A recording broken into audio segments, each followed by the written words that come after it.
I'm gonna jump right in. Welcome to the Marketeers Clubhouse. I'm Jamie Kalon, the host.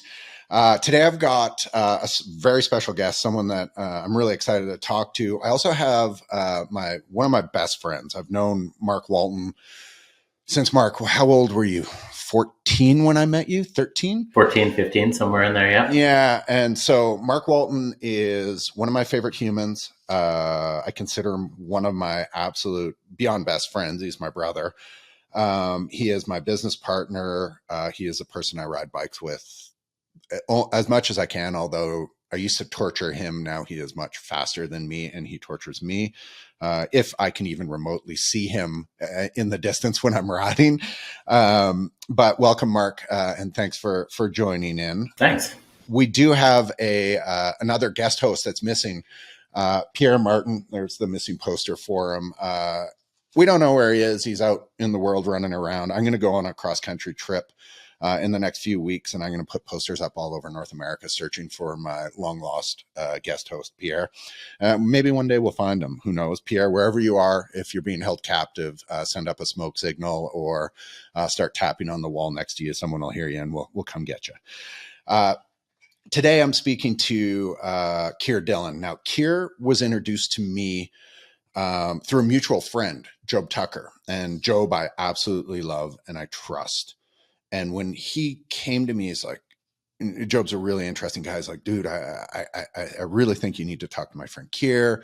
I don't know if there's anything that you guys can do, but you guys seem like such compatible humans. I want you to talk. And this was a few years ago. I reached out to Kier, and I knew his name, obviously. For those not in the know, Kier was a very prolific professional snowboarder back sort of early 2000s.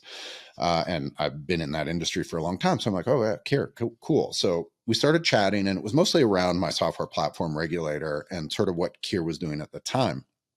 Kier was super articulate, very kind with his time, had some very hard lessons through a startup of his own.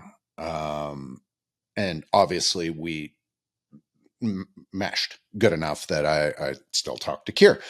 And I bring him on today because I have so many questions about Kier's life to where he got to, because he's been on the commodity side of marketing. You were a commodity selling product for Burton Snowboards and for all these other things. You were a lever to sell more stuff, which is a really interesting thing that I want to talk about. Because I don't know if, I've did a little research. I read up on a few things. I don't know if I've actually caught that conversation anywhere along the path where it's like, what is that? How does that feel? So I want to talk to you about that, Kier. I want to sort of dive back into your origin story. One, tons of people want to be pro snowboarders. Tons of people want to be business people.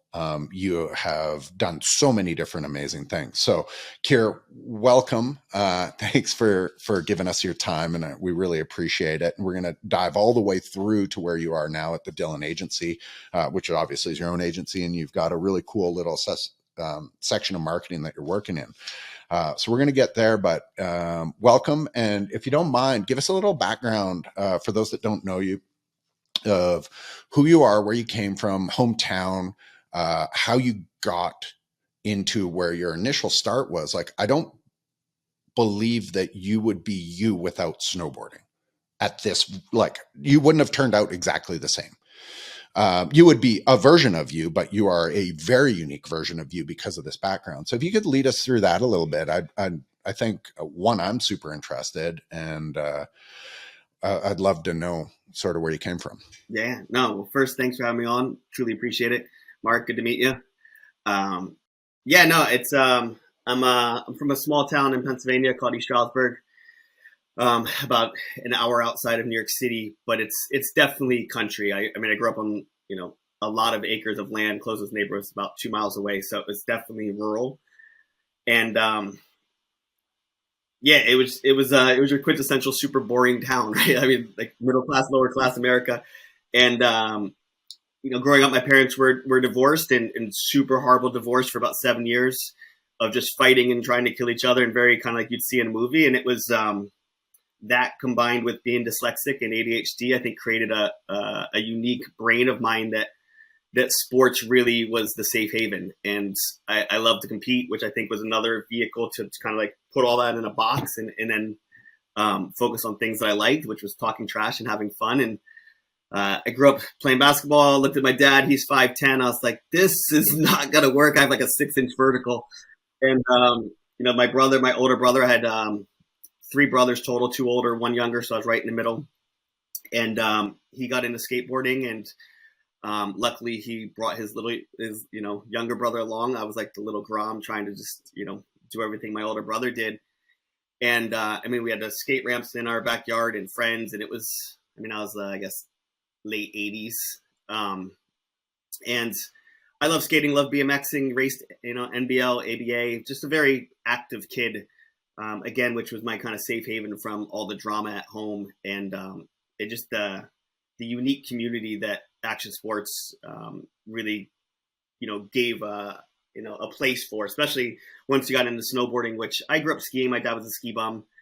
I think age 4, I started, skied to 11, and then kind of really fell into, snowboarding, which when you're from the East Coast and the mountains don't have jumps, don't have rails, right? This is like back when I started snowboarding, you could go on Thursday nights and go down one trail, right? And it was like, and you were like the bastard child over there. But that was, I think that angle of snowboarding is what created that community. It's like, we're the outcasts, and like, you're officially the outcasts when you're relegated to like one slope on a Thursday.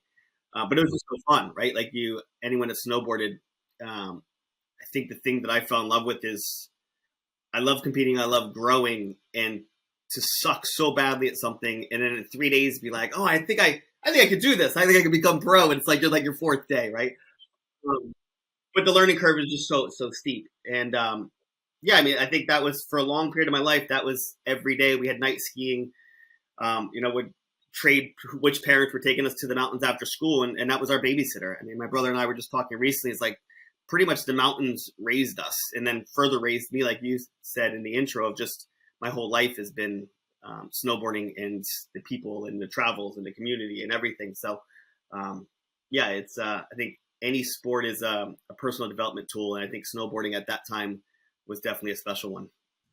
Yeah, that's amazing. What would that be, Hunter? What mountain was that at? No, my first Burton though was Hunter Mountain. It was Shawnee, Pennsylvania. So it was a small little, perfect mountain for a kid and for a family, but it's, like 500 vertical feet and a couple lifts. Amazing. So you got into this and you decided at a young age that you're going to go pro, which we all at some point when you first step on a snowboard, I'm going to go pro. I might be slightly different because I stepped on a snowboard and they were bungee straps. To back this all up very, very slightly, I started at the actual beginning. I'm a little bit older than you guys. So there was one store on the planet that sold snowboards, and it was the Snowboard Shop, owned by the Achenbach family in Calgary, Alberta. That's where I'm from. And it was run out of Ken's mom's garage, and they slowly morphed out of there. And of course, I went to that place. I was a young kid in the same city, and I was an outcast. I wanted to be a mountain biker. I was a bike racer at that time. And by that age, I was 16. I was already sort of a national team athlete. I was moving up through the ranks in cycling. And so I had my sport that I really was dedicated to, but this thing, snowboarding, started popping up. And before you knew it, we were all in Sorel boots and strapping, these pieces of crap boards from either Tom Sims, Chuck, or Jake. And literally I got to meet all of those guys because they all came to see Ken. And so I got to meet all these historic guys over and over and over. And then I was hanging out in the same crew as Ken Ock and Dave Ock and Evan Feen and John Boyer and all the old pros these were all friends of mine. And I always found it disconcerting because I'd be in California trying to be a bike racer, and I'd pick up a snowboard magazine, and there's all these guys, all just like literally scrubby friends of mine in the magazine. And I just rubbed my eyes and like, this is crazy. This is like an international magazine with 30 photos of the windlip at Sunshine. Like this is a little shitty quarter pipe. And it's just like, oh my God. But it was amazing. And so, and Mark's story comes very similar. He's got potentially a similar family story, comes from a snowboard mountain town called Kier, right outside of Banff. And grew up in a slightly different era. I'm right at the beginning of snowboarding. Mark is really, really good friends with Mikey Renz, and that crew is Marky's crew and has spent a million days on the snow.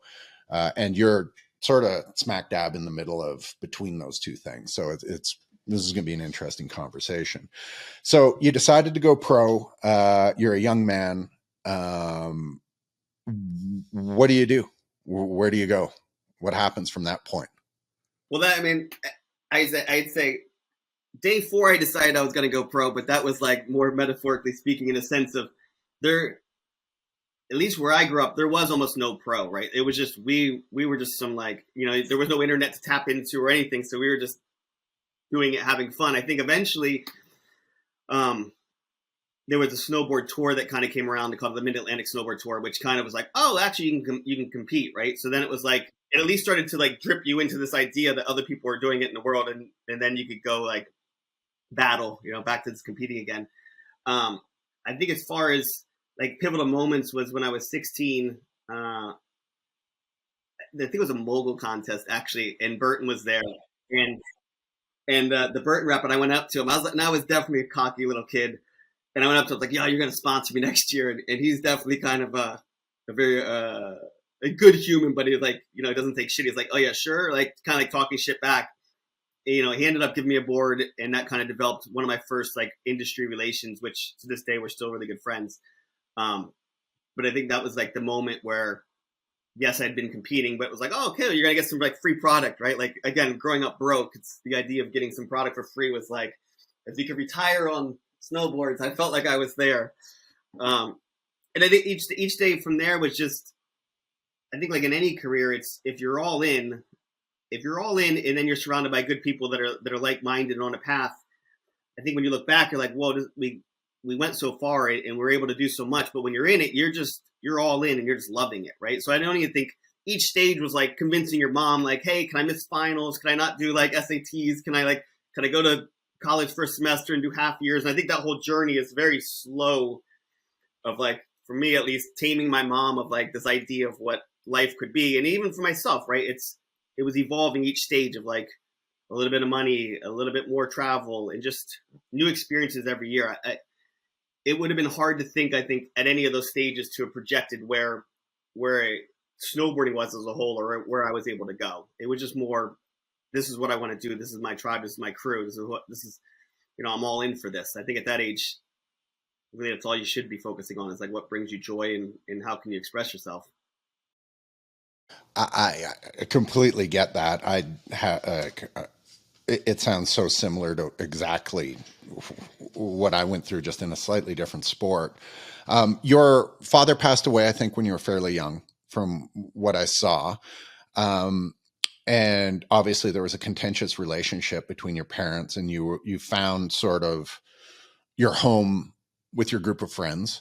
And from that lower economic ability, you had just enough money that you had access, but it sounds like you really had to work to get yourself up that ladder. Like there's just no, like back then, and it just didn't exist. There's no sports schools that existed then at that age. For people now, like there's 3 schools in Calgary with full-time snowboard programs. Like it's an insane thing. And coaching is like, it's not can you have a coach? It's you have a coach and you move forward. It's just a completely different world. So you're young, you're kind of doing this on your own. You're talking your parents into it. And you're moving yourself through the competitive landscape and going forward. What was your first competition? Because in the world of snowboard, you can, at that time, there was what I would consider, and I'm sure in the world it just is, there was like the super mega pros, the Craig Kellys, the Terriers. These are the, the Jeff Brushies, Sean Palmers. These are guys that after the first wave of professional riders, like John Boyer, God love him, he's a good friend of mine. He had a pro board with his own graphic. I think he had 2 or 3 of them, which became a rarer and rarer thing. And now, like, there was a point where there was just so many pros that not everyone could get their own thing and have like revenue streams coming in potentially from board sales or all these different things. I think you would have been just in the pocket where that became a fairly difficult thing to get. There was like all the mega super pros, were sort of aging out at that point, and the sport was just, when you became a legit real pro, was just maturing. And I think maybe had already just gone to the Olympics. When was the first Olympics? Derek Height went to it. 98, Nagano. Yeah. And so you're in right when the sport starts getting publicly sort of like, you're no longer an outcast. You could be an Olympic athlete, or you're a person winning a Super Cup or a giant big air where there's actually people that will come and watch this because it's becoming a real show. What was your first thing that leapfrogged you forward and said, okay, I am now this guy and I can make an economic go of this? What was that? Does your brand need some help in the trade marketing department? Manage your sales tools with Regulator's easy-to-use features.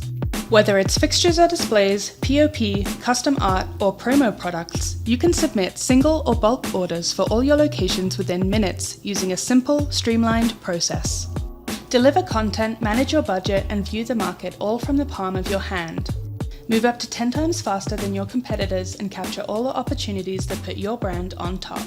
Visit brandregulator.com for more information. I think there's different stages. I'll give you some of the quick highlights. I think the first one was I got invited to my first photo shoot, which was at Hunter Mountain. That's where Jeff Curtis was there, and like trying to think what other pros were there. But it was like a typical Burton shoot, and I got an ad over this shack. It was like the Stumpy ad, and that was kind of the first one, at least within Burton, where they're like, "Oh, cool! Like we can market this dude. We can put some money behind him. He's got a little place here." And that kind of catapulted me. I ended up breaking my foot back, to skip to your confessions, rollerblading, and my friend, which is like, a death story, especially at that time. Oh no! Surgery, and for like a year, it's kind of like it was just getting ready to make it, and then ended up destroying my ankle. But I think that moment. Then there was, I think I did good as like some AST events. I won the series, and then it was, there's all sorts of like different series back then. I think then for the first Olympics, I wasn't really in the running. I was in the running enough to convince my parents to let me try, but I wasn't really in it for that one. And you say that it was a sport, but that was still at a time where it was like. That'd be like if pogo sticking was in the Olympics. Like, cool, you made it in, but like nobody's bigging that up right now, right? Like it wasn't. Totally. And yes, people would show up to events, and it was definitely a great time. Like Trevor, Andrew, and I always talk about, like we lived during the golden years of snowboarding. Of like totally, go up, and yes, we didn't have access to promote ourselves like kids do today, but there was definitely money in the sport, and it was a different.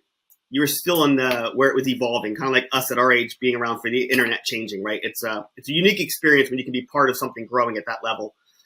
But really, I think when I think back to this most pivotal moments was at the World Superpipe Champs, which I was already somewhat known, but it was that pivotal moment where Burton had come to me earlier at a photo shoot, and they're like, "Hey, you're making too much money and not good enough." And like it was like I forget how they framed it, but basically it was like, we gotta let you go because we can't pay you less and you're not really performing. And it was like, sorry, like that's kind of it. And showing up at that event and then being able to perform well and get covers, and now that bought me like another 5 years of milking it, which was good. But I think it was, what year was that, Kier? 2000, I think 2000, 2002. I forget the. No, sorry, it's 2004, 2003. I met my wife at that event. So go back to that slightly. So if you were in their eyes underperforming and you were under the gun, set up that day a tiny bit. Like most people, like there's overnight 10-year successes, and that's what everything is.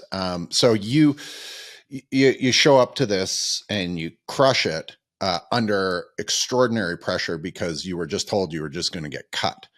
So I'd like to dwell on this for just a second. What was your state of mind? What did you do? What did you eat for breakfast? What got you to the point where you're like, I'm going to go and destroy this today? Like, how did that happen?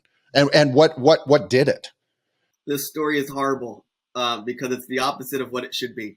I've always been a very hardworking, like just kind of going all out in life. I think anyone that succeeds in anything is that way. I was pretty devastated from the perspective of just that conversation, and it kind of felt like I got hit from the side with it. It doesn't matter whether it's merited or not. That event, I showed up, and I'd always seen that event and wanted to like just crush it there. I mean, that was like one of the pinnacle events back in the day, just being in Whistler and just everything about it was very special. I ended up going to a rave the night before the event, and because I was into techno and you know, progressive trance and house and all that sort of stuff. Long story short, I was like in the club until I think it was 8 a.m, and my team manager was like, "Yo, he's like, you realize that today's the competition." And like ran to the room, got my stuff, went up, competed, and the whole like I guess background behind it was the reason I was doing one hits is because my legs were so tired from partying the night before that I couldn't do a full run. And the way the contest was set up, there was at least one other opportunity that you could like perform and like try to like make the best of the day. So it was this weird scenario where my life choices really had kind of screwed me, but then also created an opportunity.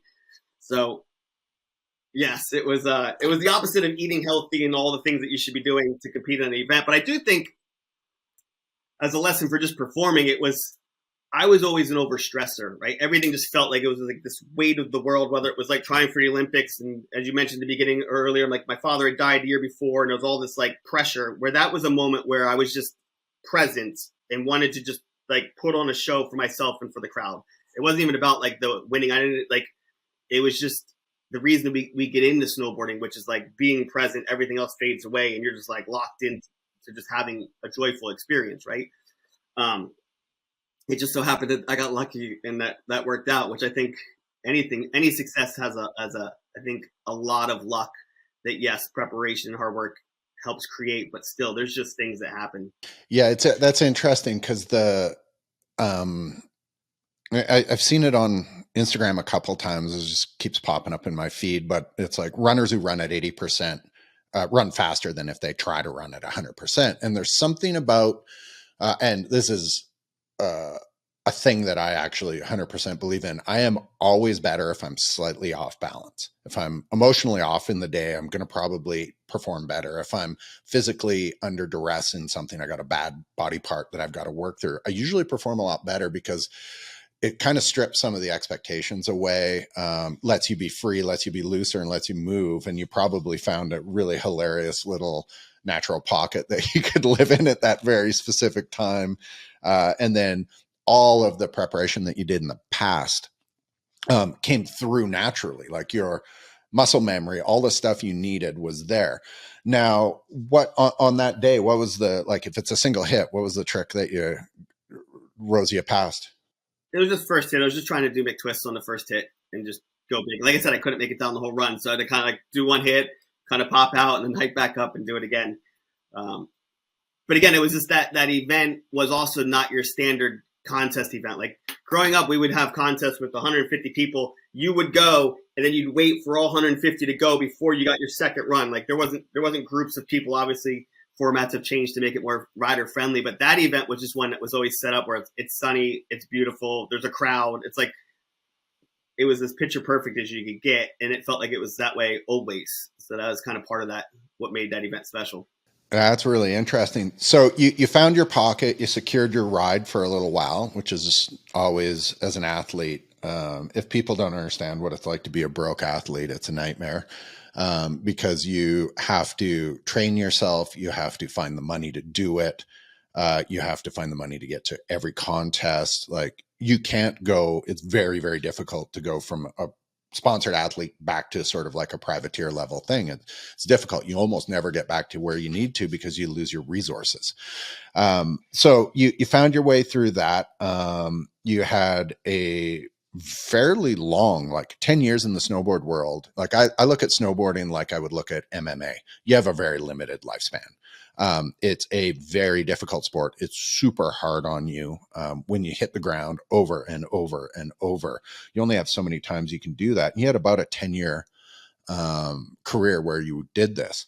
Through this whole thing, you had your crew, which is friends without the I in it. And you guys created your own little community that existed out of there. Do you want to explain sort of that and how that helped you through? Like, how did your friends, mind the pun, support you all the way through doing this? Like this, that's an interesting thing, I think. Yeah, no, I think crews were always a part of every stage of this, right? And really friends without the I didn't really happen until like the end of my career, which was like, I was like the elder states person and there was like the new crop of kids that were coming in. And it was this relationship where I think if you're, like you said, if you're in something long enough, you know that number one, you were that kid trying to take that person's job. And now that's what they're trying to do. And that's all part of the cycle, right? But there's a ton of lessons that can be learned that you can share of like, hey, here's things that I did wrong, right? I mean, even today, there's endless things that I would redo. But the cool thing about the relationship was it was both ways. It was like I was driving them around, picking them up, like glorified team manager / elder states person, and trying to like help them. But they were also re-energizing the old person that was maybe a little bitter and like jaded at the time of like, hey, like, like we're in Japan, we could have some fun here, like chill the fuck out, Kier. Because at that time, it was, especially when I started with them, it was a straight up job. I mean, I was grateful and everything was amazing, but like I had a wife, I had houses, I had shit. Like, it was a job that I was trying to pay for, and I had lost sight of like the joy and the pleasure and the gift that snowboarding was. So it was this great relationship back and forth of like, softening me up and just reminding me like, hey, dude, you're getting paid to snowboard. Like, yeah, I think. Exactly. I think lots of pro athletes lose. Everybody, doesn't matter what your job is, sooner or later, it's a job. It could be the greatest and most amazing, funnest looking thing in the world, but in the end, it's a job. And you start losing perspective on that job once you're in there. Before we jump out of snowboarding, I want to talk about the flip side of the coin of marketing, because now you're out doing marketing. At that point, you were a tool of marketing departments. You were being levered for your style, for your personality, for your performance, for your results, all these different things. What were the things in that experience that you learned, that you sort of have carried forward into, Kier the marketer and business person and that, like, you had to have learned, like, that's you're a snowflake, unique character, in fact, because you've got to be on both sides of that. So what was that? We're not here for the snooty wine critics or long-haul collectors. Hell, we're not even here for the high rollers. But we do think it's about time wine cellars turned into swoon-worthy works of art. Our experienced designers will bring your dream wine cellar to life, fitting any size space and aesthetic requirements in your home. Our craftsmen carefully hand-build your cellar to give you a wine storage space that really feels like you. Visit themoderncellar.com for more information. I think that, first, it was amazing for me, at least. I think the things that Burton, like when you think of Burton as the beast that they are, and I'm speaking about at least the time period that when I was involved in, the machine that they were, if you embraced it, which I think most of their athletes did, hence why they were with them, they were very upfront, right? Like you could sense that this was a business, right? It was kind of like, we're paying you and this is what you need to do, right? It's like and you'd sit down and you'd have your plans and you're like, so I think that aspect of it I loved because it taught me so much about business. Plus I was part of the inner circle that we touched every single product that Burton made and created and designed, and like everything, soup to nuts, creating a brand, creating products, everything. We were in every single meeting like 3 times a year touching that. The whole rider driven stuff that they champion is real. I think from a lessons were just like alignment, right? Like if you're that type of person and you want to have, and you have big dreams and they're in alignment with say Burton, which if it's video parts or if it's contests and they're supporting you, there's alignment. And if you win, they win, then perfect. Right. So I think as anything, it's just like, what's success? How do we define it?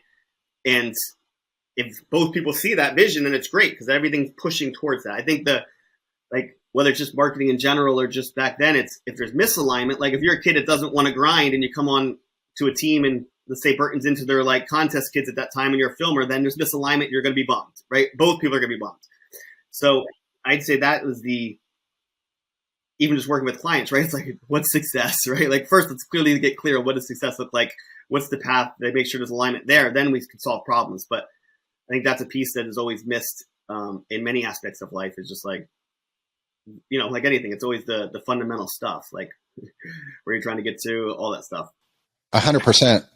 Sorry, go ahead, Mark. A quick question. How early on did you piece together, like, okay, if I'm going to stick here and I'm going to be a part of this, did you have to make concessions and be like, okay, maybe I am more into contests, but I know I need to shoot photos and film video parts. Did you feel like you had to change yourself to mold to the brand at all, or to make sure your career kept progressing? Yeah, no, 100%. And first off, just for clarification, you can ask me anything because I'm an open book. I'll share anything. But yes, and there's no off-bound questions. But yeah, 100%. Like as an example, I grew up on the East Coast. There was no powder. There was no it was like ice slopes. And then eventually we started traveling. There were some jumps and transition, which felt good because I grew up skating and stuff. But getting into the backcountry, there's nothing more foreign to me. like even just thinking back, like I went to Baldface recently and did 3 days of riding POW, and I was like, I never did this my entire career. Actually, just rode POW because I had a ball snowmobile and we're up in Whistler trying to film. It was, but I don't look at that as oh, that wasn't me. It was just like, yeah, that's not what I was exposed to, and I'm grateful that I was pushed to do that. Was it some of the scariest times of my life? Hell yeah. Was it gnarly going out with Devin Walsh and seeing him do a front 7 off of something I don't even want to get close to the edge of? Of course. But it was, I think again, that's what I when you sign up for certain journeys, it's like knowing that the path is going to zig and zag, but eventually I want to be exposed to all that. Like some people don't like traveling, where I went to Japan 50 times thanks to Burton, and I loved every time. And now that I'm old, I'm like, it's even more mind-blowing, like what that was when I'm trying to do a trip with my family. So I think I was just always open to new experiences. I wasn't like, I just want to be a contest kid and I don't want to film, or I just want to be a filmer and don't want to. Was it a little annoying that sometimes contest kids were in and sometimes they weren't? And then I'm trying to adapt because again, I'm just trying to succeed. That was a little ADD and probably didn't help my career if I was judging it on some linear wanting to be the best at something. That's really interesting. When I was involved in the cycling world, I was really involved in the mechanics of the bike. I loved it. It was my thing. And I ran a bunch of different bike shops, and I come from a very, very middle class. My dad was a teacher and my mom worked, sort of odd jobs and had, a smaller career, but was mostly a stay-at-home mom in a lot of instances. So they didn't have the money. So I was raising the funds through my own work to buy bikes and travel. And then there was a really clear cut point where I got good enough and I started getting free bikes, and then they started paying for travel, and then on and on and on. I became a carded athlete, and I got some money from the government to be able to move around and do things. I really gravitated, the part that I loved the most was what you already touched on, was the helping a company guide a product. To me, it felt like a really long legacy of what I was doing, and it could make the sport better, not just for me, but for everybody. And I loved it. And so in when you got into that, because I believe marketing ends up really close to product manufacturing and product design and development. These are really close things. That part of it, did that become a love of yours that drove you into the next stage of your career? Were you like, yeah, I love that idea of producing and bringing it forward? How did that sort of go? Which we'll get to. I want to lightly touch on your adventures in the headphone world, and then go into where you're going now. But was there a big influence there for you with Burton with that? Yeah, I mean, it was so surreal. Like, I remember the first roundtable that I went to, and it's like me and Jake Burton, and probably at that time was maybe like Joe Curtis or Jeff Brushier, like just a room of like Jim Rippey, like super pros at the time. And like they're asking you questions, and you're like, I don't know, like the boss is sitting here, and he's like, I didn't bring you here to like I know what I think is cool, but what I think is cool isn't cool because I'm an old man. Like we brought you here to express your opinions because clearly you're the consumer, right? Right. And that was just a mind-blowing experience of just like some punk little kid, because I was pretty young when I started going to those, of like understanding one, like you were saying, still there's the sport from a product perspective was still so jacked. Right. Good bindings weren't good, boots weren't good. Like, I mean, there's still like it's kind of now like golf where I think there's minor tweaks and there's some cool things, innovation coming. But back then it was like there was material gain to be had. Totally. from like a functionality and from a style perspective. So it was cool to be able to have that sort of influence on it. And then also Trevor Andrew, who's always a part of those, he was always like way out here, which was also cool of like seeing more of like those innovative, way out there products, because that's where his mind was always at, and them just embracing it, being like, cool, we're going to sell 6 of these gloves that you want to have because you want to have mitts that come up to your armpits, and that's the style you want. But them embracing it and understanding like literally that's going to make their company cool, even if they only sell 6, and it's going to make him stoked and he's going to perform better, and just understanding the larger picture of marketing and kind of influence and leading with products that you don't need to make money off of. So like all that entangled in just by sitting on a couch, sharing some ideas and having a safe space created. And I think that hooked me of just my passion, not only for creating through expression of snowboarding, but just creating through products. Like you said, that then led to, wanting to do it in headphones and in other product categories. Was there, oh, sorry, go ahead, Mark. I think it's funny that you mentioned Trevor's kind of stuff, because I was a buyer for a shop at the time, and so much that we were like a pretty small mountain town, right? So all the analog stuff that Trevor was doing, I was like, that is sick, but like I will not be able to sell a single one of those. And me and Jamie always talk about like, marketing stuff, coming up with like the most aspirational shit that is like, whether it's like athletic, like aspirational, or just like just out there, right? To like at least grab someone's eye, and maybe, you don't sell a single one of those, but everyone is like, did you see that?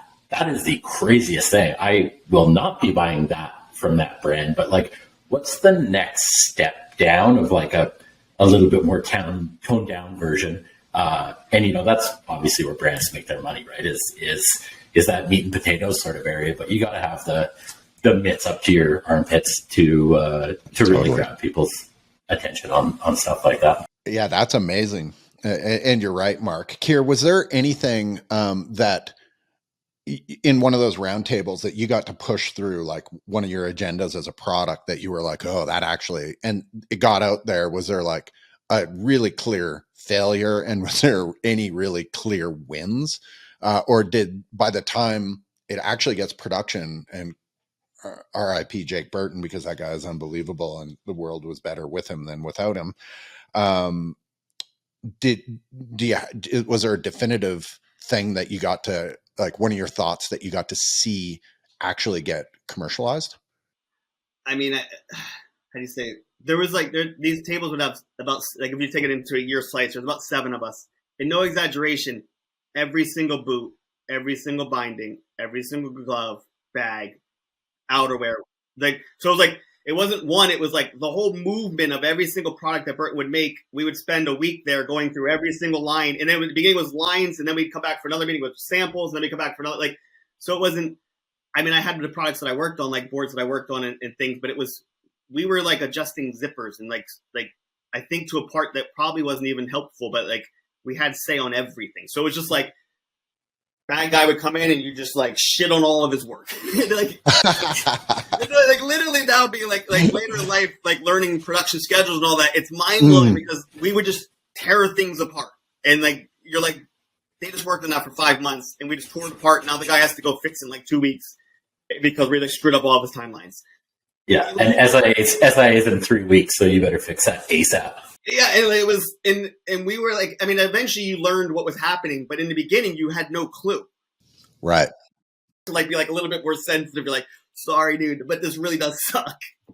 So it was, yeah. I mean, it's just they created that environment, which I think was very unique to the industry, and I think very unique to just a lot of companies. But yeah, that's a rare. What Jake had built there was super rare. It's the key to one of his it's a key to his success. It's not the only one. Obviously, there's so many moving pieces, but having an authentic brand in a core sport is a very, very, very difficult thing to do.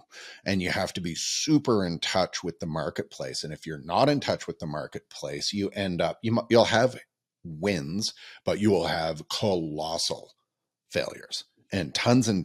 And those in a core marketplace bury you as a brand. It doesn't take much to turn off a core consumer. They'll see something that's inauthentic and blow you out of the water instantly. And it's very, very challenging. So kudos to Burton for their go-to-market process that Jake developed many, many years ago. And I know one of my best friends is Derek Height. He got to sit in on those. He was slightly a generation just before you. He was you guys just overlap, I think. He got to sit in on some of that. And as a mountain bike athlete, the mountain bike world was completely different. In the road cycling world, I had lots of input because they wanted to understand. In the mountain bike world at that time, it was really difficult for athletes to get actual clear input through to the engineers to get them to listen. And in fact, my last bike race I was as a pro bike racer was in, I podiumed as a pro at nationals, dropped the mic on the stand, and then went instantly into designing suspension systems. And I was racing for GT at the time, and I had a couple ideas, and I had broke my frame 4 times through that year, and they kept sending me new ones. I sent them back the frame with a whole bunch of stuff written on the frame saying why it broke and why their suspension didn't work. And it went with a note saying, I have a really good idea. And I've got a couple concepts on suspension. Give me a call and I'd like to actually chat with you. And I knew them enough that they would know that this wasn't just it was coming from an athlete. And basically I got a "fuck you, kid" letter back, and then turned around and turned my concepts and my very, very brilliant partner at the time, James Klassen's concepts, into what Santa Cruz uses as their suspension system, which is VPP. But they were so close. Their go-to-market cycle and their ability to ingest outside data from the marketplace, including their own paid athletes, was literally zero. The engineers wanted nothing to do with what the rider actually wanted. Which has completely changed in the mountain bike world now. The riders really do have a ton of input. But that was at the same time that you're doing this with Burton, which is amazing that in a similar sport, the largest company on the planet at the time, and still right now the largest company, had an open GTM roundtable session where they brought in products, gave it to the people that were in touch with the market, and actually had them do it. And that's a lesson to every company out there that decides to try to produce a product and doesn't want to think about the consumer. Because unfortunately, guys, the consumer is who purchases and buys the product and keeps it going. From brand development to simple market executions, 54 Blue helps brands of all sizes grow with sustainability in mind. Their full-stack range of services include print, fabrication, design, web, interactive, content marketing, brand consulting, creative strategy, and more. Why not execute at the level of the big guys? Join some of the world's largest brands and lean on 54 Blue for your next go-to-market. Visit 54blue.com for more information. You're now in recovery, and I'm assuming doing well, but you're now helping people sell drugs, which is an interesting thing. And to be honest, I didn't know that part of your story, Kier, and it comes as a surprise that you had to go through that. I'm happy you're through it, but now you're helping like sell weed. Just say it. Yeah, I don't know how to say it any other way. And I can hear producer Jazz in the background snickering because she comes from the cannabis world. That's because in your head, you're labeling plant medicine a drug. Where when I speak about drugs, I'm talking about hardcore drugs. Yes. There's a complete difference there of the, and I'm not a weed smoker. Like I don't love cannabis from like smoking. I like edibles for sleeping and stuff, and just sure more for me it's sleep. But I do see that it's a plant medicine versus actually like drugs and prescription drugs that I was on. I guess that's the line that I toe it that is different. And it is. And hilariously, and I caught it somewhere. You didn't drink until you were a fairly older person. Like I was a very, very straight edged person. I didn't have a sip of alcohol until I was 27. Yeah, we're rare. But I was X'd up and everything, right? Like, yeah, the universe has a sense of humor. Yeah, and I never got into any of that. I've never smoked weed in my life. That being said, I had an elbow surgery the other day. I had my elbow rebuilt because both my elbows are completely destroyed from holding on to handlebars my entire life.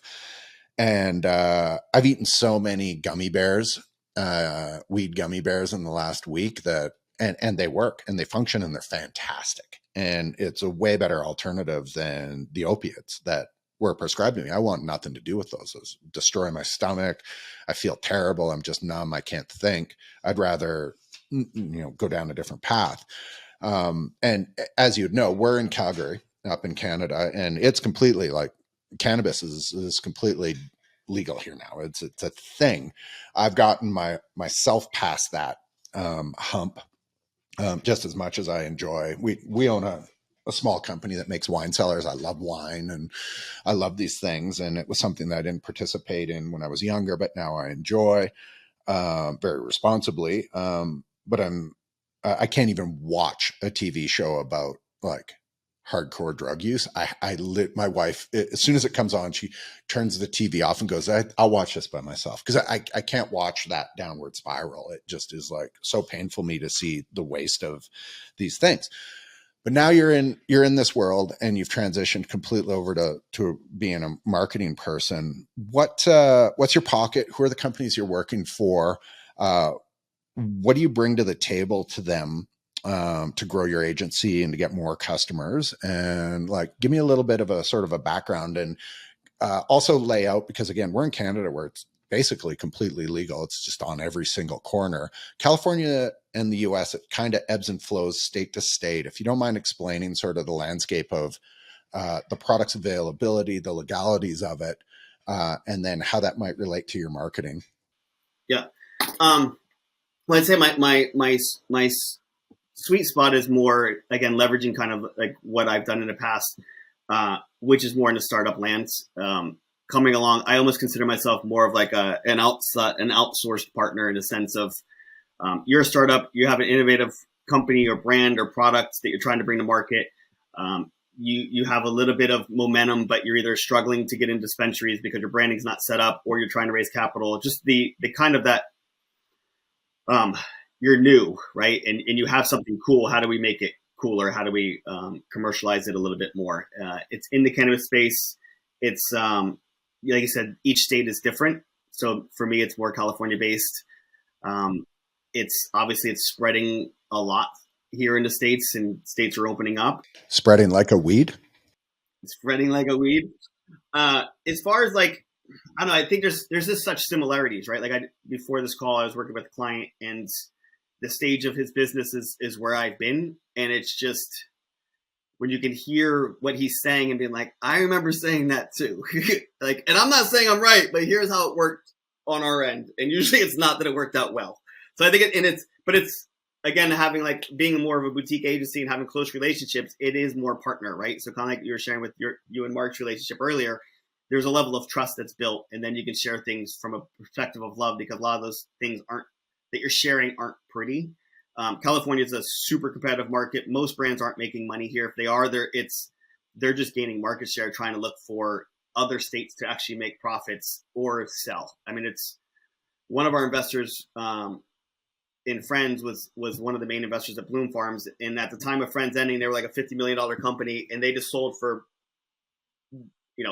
under 10 and not covering debt, right? It was like, and they were a leader. It's just very hard with the way taxes are in the margin structure, and for anyone to succeed, plus dispensaries don't pay, right? So it's like you add all these layers, and it's a very difficult industry, and then the black market doesn't make it any easier.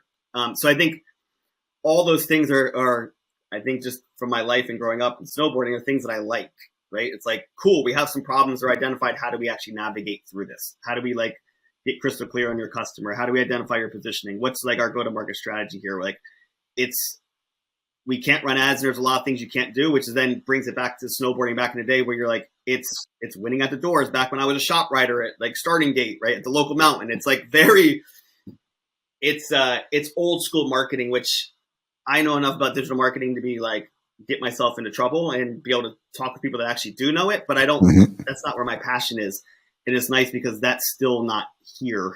And I understand more of the macro view of it anyway. So I think that joy of it. Like, I think any business is just solving problems and leaning into your values and creating that meaningful difference for the end consumer. And having been through the entire startup to failure, which is just a very common thing, your optics against seeing the problems coming down the line, I'm assuming, are so much more tuned than they were when you were going through the process. And you've got the ability to step back slightly when it's someone else and it's potentially not your money. The value that would bring must be enormous to the customers, because you should be able to sort of, if they will listen, divert them into the correct directions, or at least help sort of deviate them from obvious traps that are coming down the path. The awkward landscape of weed in the US, like it's kind of tough to understand, even if you lightly dig into it, how it gets controlled and how it's done. But there's such a huge population and such a real business there. And I don't know, we haven't really talked about it in Canada when they deregulated it. Well, didn't deregulate it, regulated it and brought it into market as a controlled substance that can be retailed. Kier, there was hundreds. Every single corner had a dispensary and open. Like, you don't need a prescription. You don't need anything. You just walk in and buy weed and weed accessories. It's wild. They're everywhere. And what we saw, and producer Jazz, you can pipe in and tell me, I think it was about 2 years ago, right, Mark, that we freed this up in Canada, right? Sort of right at the beginning of COVID, maybe. Yeah. And so what we saw was a ton of independents pop up. And then what's happening right now is all the independents are folding and all the big guys are coming in and just taking over that territory and taking over whatever their leasing and licenses for that specific area. I don't know the details. But there's this giant now collection of all these little guys that are getting pushed through into larger dispensaries. And then I'm assuming that we're going to start seeing this really clear giant winners, like the big, this can not turn into big box, but it's going to turn into defined retail brands that are then carrying either their own product that are being made by the brand itself, or the industry leaders in producing the product. I would only assume that the small growers that were building and producing before are also getting eaten up by some of the big people for lack of distribution, lack of proper practices and all these things. Might be able to produce a great product, but it's all changing.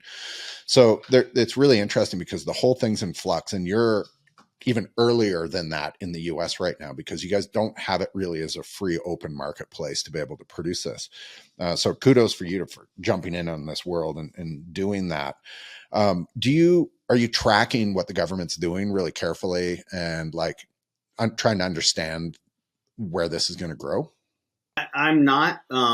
Again, I think we're touching, that's more the CEOs of the companies that we're dealing with. I guess my question real quick would be, is the black, the estimates here are like 90% of the product that's sold is still black market. And even brands are pushing stuff out the back door, like flower brands are pushing stuff out the back door to sell it like in the black market.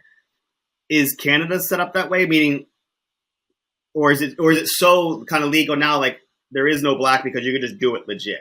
The black market, when this initially happened, was very competitive against the legal market. And now the legal market has cleaned up both their pricing structure, distribution structure, ease of being able to get to the product, and the stigma of actually being able to walk into the store. So Kier, in our stores, if you had a street level store, you had to actually have your windows completely blacked out. So it was like you were walking into this like opium den. Like it was even like, I wanted to walk into a few when they first popped up. I'm a retail guy. I wanted to know what these retail places were. And you'd walk up and it's like completely whited out or blacked out windows. And you're like, it felt like you're walking into a weird sex store. And you're like, I hope no one sees me.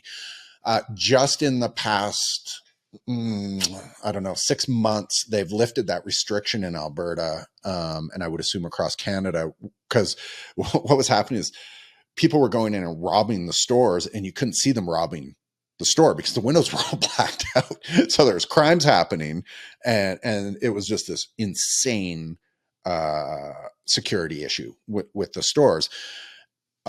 With that though, there was that strange stigma. You didn't know what you were getting into. You couldn't see inside the store. And like in some of the instances, these are beautiful retail stores, like the casing and how the product is done. And, there's some shitty ones, don't get me wrong, but the properly done ones are really, really nice retail.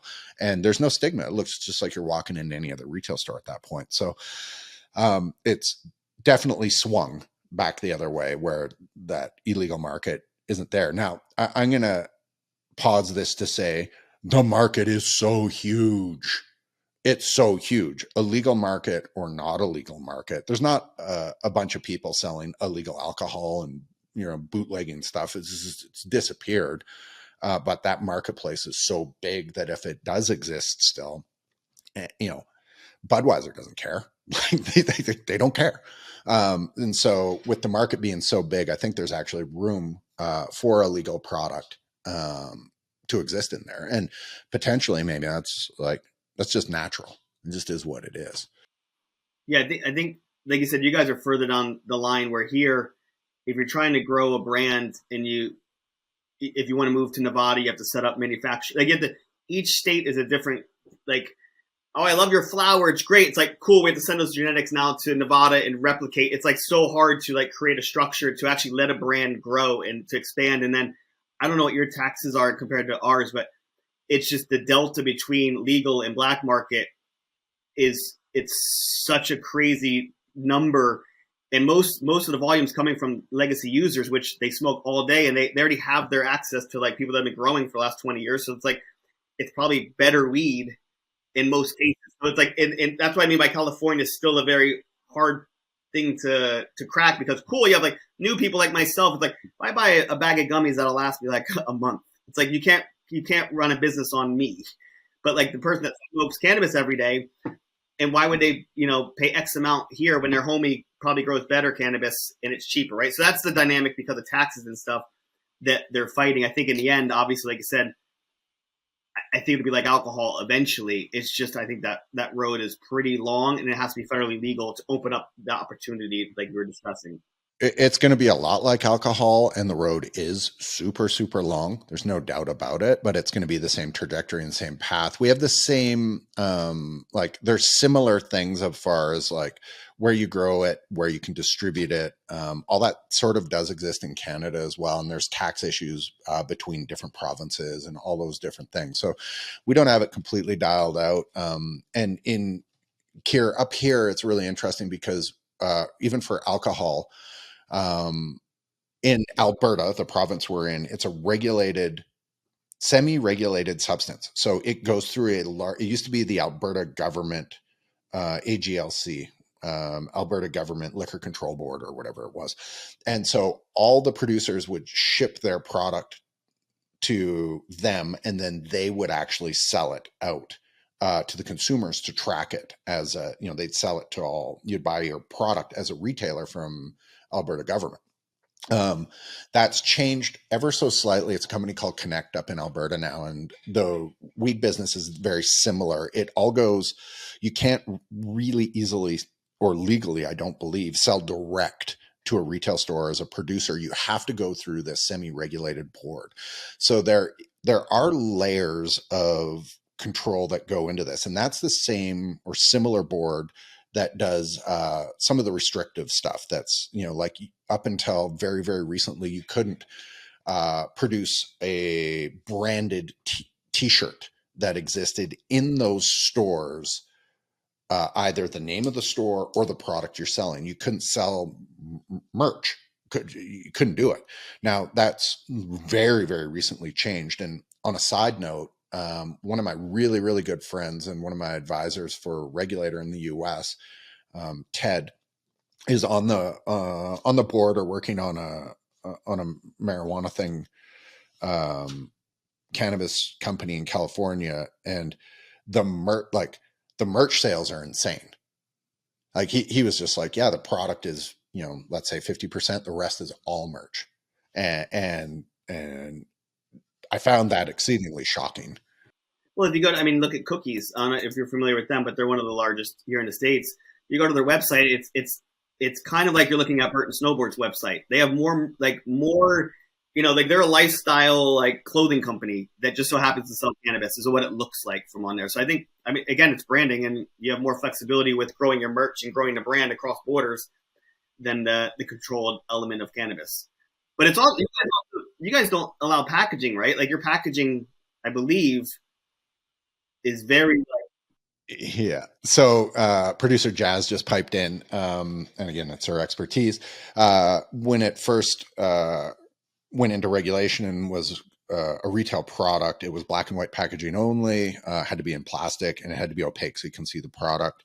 Now they've just slowly started lifting the regulations against the packaging and all that sort of stuff. Again, I kind of get it, I kind of don't, but it does make sense as a regulated product to have some restrictions against these things, and they'll loosen up over time. I don't know how many Johnny Walker t-shirts get sold in the marketplace. It's probably a ton of that kind of product in the alcohol world. Like how many Budweiser hats have you seen in your lifetime? It's an insane volume. And this will slowly loosen up. Not that alcohol itself doesn't have its own trappings, and Betty Ford exists and 12 steps exist and all these things exist because it is a tricky landscape and it's a tricky product. But that being said, well, I think there's no argument that alcohol is worse than cannabis. I would believe that. When cannabis turned to be a non-smoked product, as a fitness athlete, I don't want to smoke a ton of stuff. I don't want to inhale smoke. I'll enjoy a cigar every once in a while, but you're puffing it into your cheeks and pushing it out. I'm never taking that into my lungs. That's insane as an athlete. And so when it became a product, and I think that's where marijuana is, it is an amazing pain control. And I know that with my elbow, and it's the first opportunity I've had to actually not just use it for sleep, but use it to actually control pain over a long period, which was last week. It works exceedingly well. But the great little gummy bears I have a really specific amount in it. I can, when this gets turned into more science than it is just picking up weed on the corner and then burning it, it's definitely going to hit the public in a different way. It is a fantastic substance to do a lot of different things, whether it's the THC component or the CBD component of it. My wife is a very accomplished lawyer in Canada, and she sits on the board of a CBD flower company. Well, not flower company, but a CBD company. And it's unbelievable. It's a really, really, really good product. There's no doubt. It's a great product. Yeah. It's again, I drink, and cannabis for me it's good for certain things. I'm like I said, I'm not a smoker. So I think I just look at my own conditioning though, like meaning I see it as a medicine. Alcohol is a poison. Right. Period. I still consume alcohol. The stigma of it that's weird is if my daughter's now 14 and if she walked in the door and had a drink of wine versus a joint, the stigma in my programming still as a father, I'm stuck on what are you doing smoking or even gummies, right? And it's weird because I know that cannabis is better for you in all ways, but it's still the stigma, right? And I think that's what we're still battling, at least in the States. I don't know how it is in Canada, but like it's that aspect of it is I know that it's good for people. I know that it helps with tons of things. I think so much of that's just going to be a generational thing. Even down to my age, right? I still have a stigma associated with it. And when I actually step back and logically think about it, like I get all the benefits of it. But we were kind of just brought up that like smoking weed is bad. And, it's going to be like, your daughter's age, my son's age, they're going to grow up with like their parents using it and it being around, and there's stores on the corner, and it's like, it's a normal thing, but it's, we're still, I think, a generation or two away from that. Yeah. And I think, Mark, there can be circumstances where yours and everyone's past history, we've seen bad examples of it being used, where it's just a poor example of a human using it in a bad way. And it sort of spoils the soup a little bit for the first people's logic. I always looked at it, and again, we were all athletes. I looked at it was just something I didn't want to be in. I needed to focus. I needed to perform all these different things. I didn't want to alter my mind in any way that would make it so that I couldn't do what I was doing. And for me, I was getting drug tested every 3 weeks. And like, that's just a real thing. Like, I didn't want anything in my system because dude, I can't tell you how many Olympics I didn't get to go to. Tons. And it's not that I was a pretty good cyclist, but I was just on the border of being able to maybe make it to something like that or maybe not. And it was, I couldn't at all harm my own chances. And I just never had the genetic ability to be fast enough and good enough to get to that really, really tight period. And mountain bike racing at that point, specifically what I was fast enough in, which was downhill, that I could have gone to the Olympics, and didn't exist. It wasn't a thing. So in my world of track cycling, where I was a national champion, I just was not fast enough to make Olympic standard. It just wasn't a thing. I was fast in Canada, but I wasn't fast on the globe. And any alcohol, any drugs, any of that stuff was, minus steroids, which I cleanly turned down, that's it. Like that was the only thing that would have made me faster. And there's no way I was doing that. I clearly remember the very second that I turned down my first doctor approaching me to make me faster. It was a legit thing. I was out of country on a national team trip, and I was invited to go and talk to the doctor about vitamins. How old were you? At that time, I would have been 17 maybe, right about there. And like, we obviously knew, like, I walked in and he's like, you want to get on the vitamin program? I'm like, no, I don't need vitamins. I'm good. And then it took me a second or two to realize that vitamins weren't vitamins. I'm like, no, I'm okay. And it wasn't that long after that I saw a lot of people escalate past me and became men really, really quickly in their bodies. Yeah, I don't know. The good thing about snowboarding was steroids weren't a thing because they wouldn't make you any better, right? So like maybe like because of your style of training and everything, like maybe give you a little edge, but it wasn't like the raw brute force of certain sports. So I wonder if I was ever challenged with, like, if it had because clearly it has a material difference in certain sports. It does. And I wonder what I would have done. Yeah, you were the only person at that point. Yeah, you would have been. That's what I mean, not for snowboarding, but just meaning like because it wasn't a thing for snowboarding, right? Like so, like. But to your point, I mean, I did gymnastics early. I think before a lot of people did because my dad was like, "Hey, I don't care how much style this thing has, you're up in the air." And I still would argue with him. I'd be like, "Dad, it's not like that. The sport's different." He's like, "You're in the air, dude." Mm-hmm. Like, Yeah, there's it was really, really clear. And it was just something I had a really hard stance about drugs when I was young, like super, super hard. I don't even know how I adopted that. It must have been through my parents, but there was no way, 0.0 chance that I would do it. Didn't matter what the benefits were. And then I clearly saw people that I was faster than get way faster than me really, really quickly within like, a year. These people became untouchable. And so it was really clear that these things could make you a lot faster really quick. But the funny thing is you never know until you get to that point.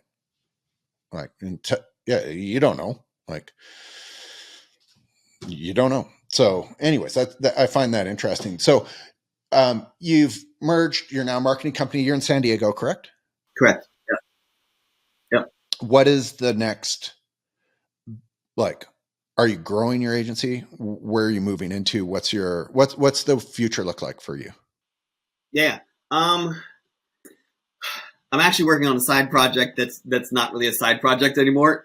Meaning it is, but I'm jumping back into creating a brand / product company. So I'm still doing the agency and not, I would say, like hammering with my clients, but not like trying to really capture new ones. If there's cool projects, I'll work with them. And again, it's because of the relationship, it lends well to that. But as far as the future, I do miss creating, and it's been an amazing blessing to help companies create. But it's also, I think, there's just something gained from actually doing it. Even by doing it, being able to share. Like the conversation I was saying earlier with my client, it's because part of what he's doing, I'm in the process of doing, and it's just like there's like a direct, like, right, when you're actually doing it, being able to then teach and share. So I love the agency because of the outlet of creating and doing that and working with people, and I still want to always do that. I also think that I'm more of a practitioner as well, and I also want to get my hands dirty and do that as well. So I think the next year will be both running in tandem, and kind of seeing where that lands. Amazing. Good for you. I'm excited. I won't pick around the edges and try to figure out what you're going to do. We can talk about that offline. I'm excited to see what you guys do. You are, in many ways, such an amazing story to talk to and to talk about. I find you inspiring. You've had very good highs. You've had some lows. You found your way through the tragic circumstances that life throws in front of everybody. So congratulations on being what I consider a fairly awesome human. And thanks for your time today. I'd love to have you back when you can talk about your new venture. I'd love to have you back to talk about that. Before we go though, one of the things I do on this podcast is I think most people that listen, like, you're a cool guy. You're a pro snowboarder. You have turned into a very cool and awesome adult. And I think a lot of people look and, I've gotten to the point where I've got a cool job. I deal with tons of cool brands, all that sort of stuff. But as I've heard before, a naked man can't be pickpocketed. So to strip off the veneer of things that I've hidden over my life, that whether it's to try to appear to be more manly or to be more cool or to do those things, I've got the cool confessional. And I've already expressed out there, Kier and Mark, that I've watched just about every single episode of The Voice that exists, and I find it to be fantastic entertainment. I cry every time I sing the Canadian national anthem. I can't help it. It just comes out in me. The last one I did, I don't even remember what the last one was, but my one today is that I am deathly afraid of needles. Deathly. When they come out and they take blood from me, I kid you not. Mark, you've seen me. I'm fairly lean when I'm in a cycling outfit. I'm reasonably lean. My veins will stick out and stuff. They literally contract into my body. They disappear. I break into a cold sweat. I have to look in a different direction. I have to bite my lip. And the nurse looks at me and she goes, "Are you okay?" I'm like, "Yeah, I'm great." She's like, "Do you have a problem with needles?" Absolutely not. I absolutely have a base fear that I cannot get past. It is shocking. In fact, I had my, the worst part of getting my elbow worked on, it was a 3-hour surgery, was getting the very first injection that sort of numbed out. And the guy's looking at me and he's like, are you going to be okay? And I'm like, that's it, in the hospital bed. So to strip the veneer off that I am a tough guy, I am far from a tough guy. I'd rather give blood with a chainsaw injury than give it with a needle. And that's another little Jamie confessional. Mark, do you have anything? You're a fairly stoic human. I might let both of you off today. This is a safe place. Kier, you've already sort of given us a little bit of yours, and you're. I have three. I have three I can give you. Wow. Go ahead, Mark. Okay. Well, I think the one that you shared, and for me, it's most movies these days are written with the hero's two journeys, right? Like that structure of a storytelling. And the first time it happened really was in the movie Cars, but it's pretty much now every movie, and Cars follows the hero's two journey, where I don't know if it's like there's these moments that are captured in that structure that I just can't not cry. It's like, I think it's like my father's death and and I've done a lot of therapy over the years, but it's like, I can't get through this, and nor do I want to, because I enjoy the feeling of it. But be sitting there watching Cars and like crying, or on an airplane watching a movie and just like bawling, like, and then my partner always looks over, and before she's like, are you crying? And I'm like, listen, like, obviously I'm crying. Stop asking me. And I can't talk because I'm like shaking. But I like it because it's, to me, it's a level of emotion and humanity that I think is suppressed or just not experienced. It's nice when it hits you. So I embrace it if my partner just isn't making fun of me at the time. I cry constantly. Mark had to take over a staff meeting that we had on what we call Remembrance Day, which would be your Veterans Day. And I literally couldn't make it through it. Mark had to take over because there's a tear streaming down because of my feelings for that. And I literally had this conversation with my wife the other day. We were watching something on TV and she turned around. She goes, oh, you're crying. I go, if you women stopped every single time I cried, turning around and going, oh my God, you're crying, then men would be so much more emotional and way closer to where you think. The fact is that you keep turning around, making a big deal of it, makes me want to start wiping my cheeks when you're not looking. If you just stop that, ladies. That's funny because between me and my wife, I'm definitely more the crier as well. I don't doubt that. Angela's a very solid lady. Amazing. Marky, what do you got for us? I mean, Jamie, I think you probably already know this a little bit because I know you share the same thing as well. And depending on the era, we have discussed this heavily, but I love really bad teenage TV shows. When we first started working here or together, that was the OC era. And I think the OC was Thursday nights, and like the first hour of Friday was just like going through like all Seth and Marissa's shit. And like, I love that. And that carried into when there was that TV writer's strike a couple of years after. And the only new show that was on TV was One Tree Hill. Oh, yeah. Shot like a pile of seasons in advance or something. And there's nothing else new on TV except One Tree Hill, and like got heavy into One Tree Hill. And I mean, I still, if I stumble across something like that, like I am binge watching it, often alone because my wife thinks she can't stand that shit. But teenage TV dramas for sure. I love it. That's a good one. So we've discovered that I'm a big baby with needles. Kier is a crying rollerblader who's not very good at it because he breaks his ankles every time he touches those things. Are you still rollerblading? Yeah. Are you still rollerblading? My father, he's like, if I ever catch you doing something you're not getting paid for, I'll kill you. I kind of actually took that to heart in many things. Like, I still skate a little bit, but like, I kind of was just like, you know what? Like, I'm blessed with a lot of things. Let's just focus on the things I'm actually good at. So no, I never strapped back in. I never strapped back into those rollerblades. I really challenge you to open your heart and give it another shot, bro. I saw some guy rollerblading just the other day on TV, and he looked so free. It was amazing. Short shorts, no shirt, big headphones. It was a beautiful thing. So that's what the Cool Confessional is about. Thanks for for offering up some sweet nuggets, boys. I appreciate it. Those it's nice to unload some of the baggage that you carry around that you don't need to carry around. Those can be stripped. So, Kier, thank you. It was an absolute pleasure. Mark, thank you for co-hosting with me today. Let's talk again, Kier, when you're a little deeper into your project and you can talk about what you're doing. I'd love to know some of the intricate details and the struggles that you're going to come up with. And we'll go from there. Everybody, thank you very much. And we will be back with another episode in a week or two. Thank you.